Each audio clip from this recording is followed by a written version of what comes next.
I've always hated it. I hated myself, who only ever stole from others.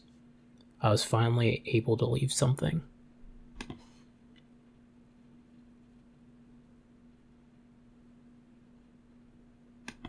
Kishou Arima, like several other characters within the Tokyo Ghoul story, is a character shrouded in mystery. It's kind of up for your interpretation whether or not that is a good thing or a bad thing, because there are a lot of things about Kishou Arima that people have wanted to know, and people were wondering if it ever will be answered, and I would say for the most part some of the things that had to do with Arima were answered, at least when it comes from the important things in regards to why exactly he's so strong, what exactly is he, and why exactly Kaneki was capable of beating him, as well as his overall aesthetic on what exactly he felt about the entirety of the world and his position of keeping the seat warm for the next One-Eyed King.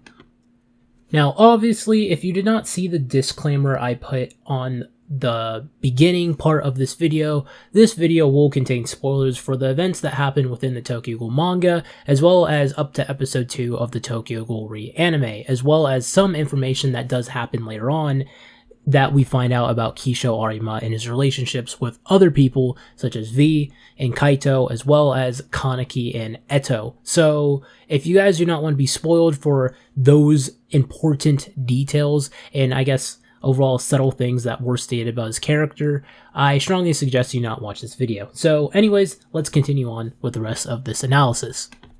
Throughout the entirety of the Tokyo Ghoul series, Kishou Arima is a character who's been represented in several different ways. A lot of people see him as this ruthless ghoul investigator that slaughters everything in his path, similar to a Shinigami, and that's usually from the perspective of ghouls who happen to come across him or have heard of him.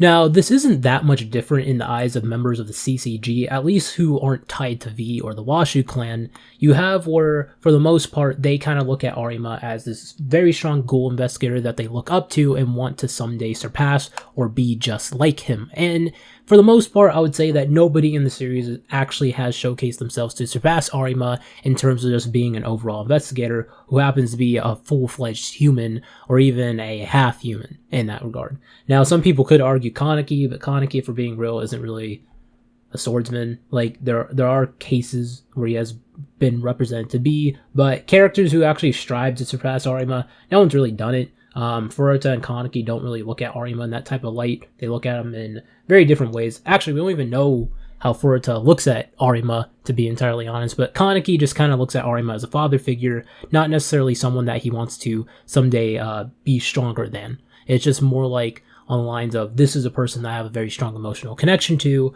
but I'll save the rest of that for later on in this video when I go in depth talking about Heise and Arima's connection and what exactly it represented within the Tokyo Ghoul story. Now, the way how Arima actually truly was, in comparison to the way how he was represented, is very polar opposite, and it's to the point where you actually do get to see, by the very end, after Arima takes his own life, that he did have a very big internal conflict within himself, and it's actually one of the main reasons why I believe the death of Arima, as well as his overall speech to Kaneki, and I guess his overall character, is by far one of the most tragic situations in the entirety of the Tokyo Ghoul series. It's a character that was forced to do something that he really did not want to do. Even though Kaneki has been forced into states like this just as well, it's more tragic for Arima only because of the fact that Arima had to do something that he hated for such a long time. Within the Tokyo Ghoul story, it's kind of implied that Arima ended up joining the CCG officially at around the age of 15 or 16 years old, and by the time he died, he was in his early 30s. So you kind of have to assume Arima was doing this for about 15, a little bit over 15 years of killing ghouls, even though he really doesn't do that. And you even see this within the symbolic representation during his fight with Kaneki, where you actually start off the fight where Arima happens to have we start off with a flashback where Arima actually has a small butterfly within his palm, and he crushes it in his palm, and you have where by the very end of the fight, after he kind of reveals everything about himself, his true feelings towards Heise and all this stuff, you see Arima let go of the butterfly and let it fly wild, indicating the fact that Arima, throughout the entirety of the time, even though he was represented to be very ruthless, in reality, he was very gentle and just a product of the world around him. And in many ways, it is very sad. And I can definitely see why a lot of people are very big fans of Arima due to all this. And even though Arima did have this very sad, situation, he doesn't try to justify in any type of way the things that he did. He just claims the fact that he doesn't like it. He didn't like doing it. He had to do it just because he needed to kind of play the role just like everyone else does within the story, where Eto had to play this role towards the ghouls as not necessarily a symbol of hope, but something to kind of gather around and just be this giant wave of destruction, and Arima had to do the same thing from the opposite side. Just like how Kaneki had to play the role as the One-Eyed King that people would gather around and want to follow behind, both humans and ghouls, as well as Furuta painting himself as the villain and being an actor, and the four of these characters kind of carrying on an entire performance that ended up becoming the entirety of the Tokyo Ghoul story. And it's kind of interesting that the show, how by the very end of the story, you actually get to see that almost every single one of these characters sacrificed everything for peace to happen, even if it was in a very cruel and even unjustifiable way. Now, unfortunately, we don't really have that much information about Arima because, like I said before, he is a character shrouded in mystery, and I do feel like that is for good reason. I feel like because of the overall mysterious element to him is what guides a lot of people towards Arima and make them very interested in him. Very similar to the way how a lot of people are very fond of Uta. So, yeah, that's kind of my thoughts on that. Now, the next section of this video I'd like to talk about is the overall relationships with Arima, and the main one that we're going to be focusing on for the sake of this video is mainly his connection with both Heisei Sasaki / Kaneki, and also his relationship with Eto. Now, I'm just going to knock out his relationship with Eto from the get-go, only because that relationship hasn't really had too much detail on, but it's the second most biggest relationship that he seems to have with anybody in the series, aside from Kaneki. And it's also one of the shortest as well, so I can get kind of straight to the point. Now, Kaneki, or Arima and Eto's relationship, I actually do find very interesting because it's very cool how in front of the entirety of the world, they kind of portray themselves as arch nemesis in a way, where they kind of look at Arima as the antithesis of good and Eto as the antithesis of evil, because she's a ghoul and she's this monster who has a Kakuja who happened to cannibalize, and just kind of is the polar opposite of everything that Arima is supposed to represent.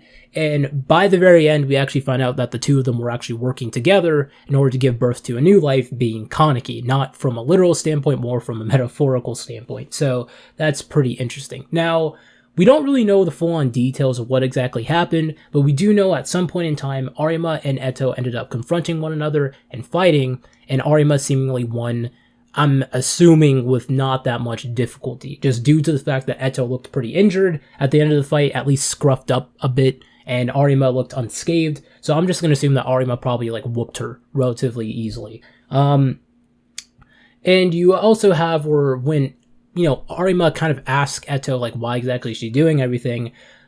Eto kind of goes on a whole entire spiel talking about how she wants to give this world a whole entire a factory reset, and how she wants to make it better. Now, during this moment, you can assume this is what caused, due to Arima's smirk across his face, that this is what caused Arima to end up developing the overall psyche of not necessarily wanting to change the world. He's probably wanted to do that ever since he was a child, but to actually take the initiative of taking steps in order to change it. And I think this is when him and Eto finally became in cahoots, and I feel like most people would agree with me when it comes to that aspect. Now, in regards to Kaneki, I feel like Eto and Arima both had set in mind that they wanted to have some type of successor in order to take the One-Eyed King mantle, because they both knew that neither one of them would have been able to do that. Where Eto needed to play the role as a character who was defeated by Kaneki at some point in time, and she's already caused too much travesty and too much destruction on both sides in order to kind of play that role,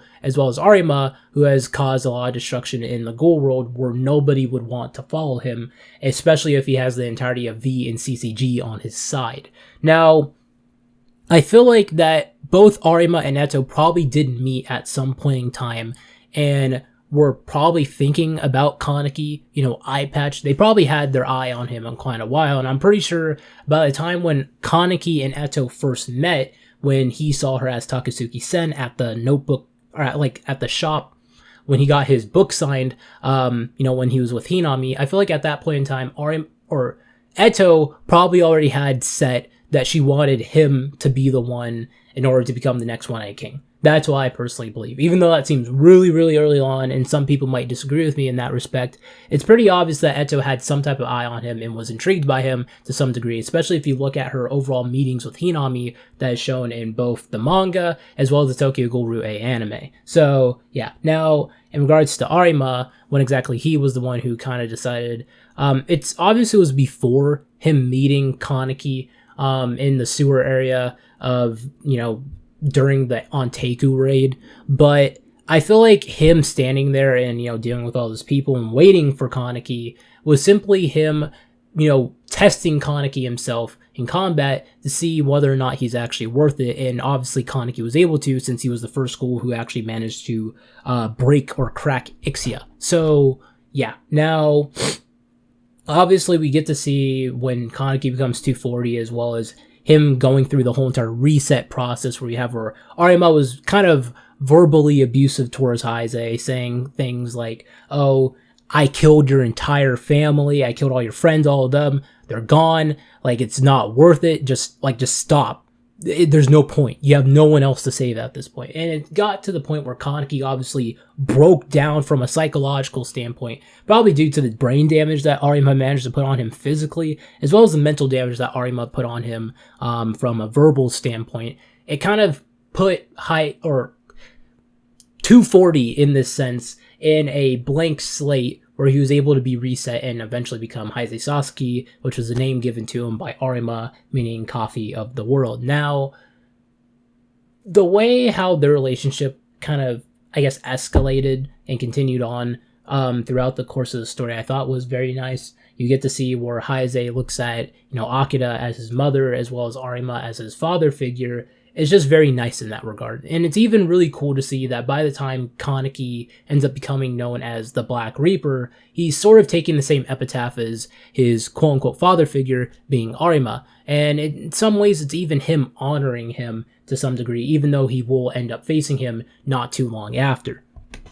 Another thing about Kaneki and Arima's relationship that I actually found very interesting in regards to the way how they acted towards one another is the fact that even though they have this balls-out brutal fight where Arima's hacking off, Kaneki's limbs and stabbing him repeatedly and making him go through this psychological process and even, finding a type of way to love the world and look at it from a beautiful perspective once again, even though he's lost, all will to even continue on fighting. Even though Arima was the one who kind of caused Kaneki all of this pain, by the very end, it's just very interesting to see that Arima and Kaneki had such a deep connection for one another, and they loved each other so much that they didn't want to end up killing each other, and they were both holding back the entire time. And I feel like the thing that makes me feel the most upset about the entirety of the Arima Heise or Arima Kaneki fight is the quote that you have that Heise says at the very end of the chapter when Arima finally passes away. So, allow me to read this entire speech that Kaneki gives to Arima during his funeral. It's just a really beautiful chapter, so, yeah, anyways. The Aged Eagle. He who is old and wrinkled and tired of pain, of a snow-white beard, of a majestic Atatus, he sharpens his Meraki. Sorry for my pronunciation, some of these words are actually foreign. Cross-leg, he trims the dead man's fingers, and his mind clouds.